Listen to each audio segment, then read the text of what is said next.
നമസ്തേ, ഏവർക്കും രാമായണ പ്രശ്നോത്തരിയിലേക്ക് സ്വാഗതം.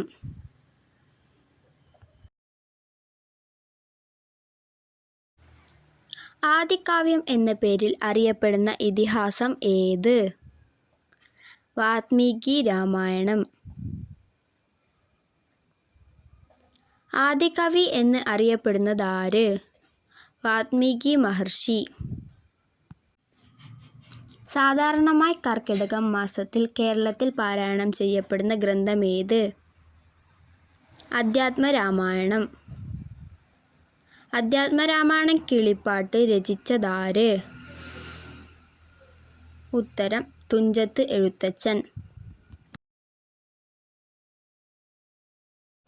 അധ്യാത്മരാമായണം കിളിപ്പാട്ടിൽ ആദ്യത്തെ കാണ്ഡത്തിൻ്റെ പേര്? ബാലകാണ്ഡം. ദശരഥ മഹാരാജാവിൻ്റെ വംശം? സൂര്യവംശം.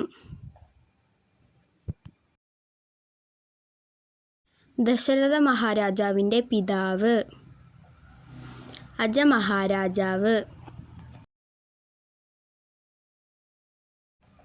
ദശരഥൻ്റെ പുത്രിയുടെ പേരെന്തായിരുന്നു? ശാന്ത. ദശരഥൻ്റെ പുത്രിയെ വിവാഹം കഴിച്ചതാര്? ഋഷ്യശൃംഗ മഹർഷി. പഞ്ചവടിയിൽ താമസിക്കുന്ന ശ്രീരാമനെ സമീപിച്ച രാക്ഷസി ആരായിരുന്നു? ശൂർപ്പണഖ. വടവൃക്ഷം എന്നാൽ എന്ത്? പേരാൽ മരം. ഇന്ദ്രൻ്റെ ദുഷ്കൃതം ഒടുങ്ങുവാനായി ബ്രഹ്മാവ് നിർദ്ദേശിച്ച പ്രതിവിധി എന്തായിരുന്നു? വൈഷ്ണവ യജ്ഞം. മധു എന്ന അസുരന് പരമശിവൻ കൊടുത്ത ആയുധം എന്തായിരുന്നു? ശൂലം. ശത്രുഘ്നൻ എവിടത്തെ രാജാവായിട്ടായിരുന്നു അഭിഷേകം ചെയ്യപ്പെട്ടത്? മധുപുരി. ശ്രീരാമൻ ശംഭുകനെ വധിച്ച ശേഷം എവിടേക്കായിരുന്നു പോയത്? അഗസ്ത്യാശ്രമം. അഗസ്ത്യൻ ദിവ്യാഭരണം നൽകിയ ശ്വേതൻ ആരുടെ പുത്രനായിരുന്നു?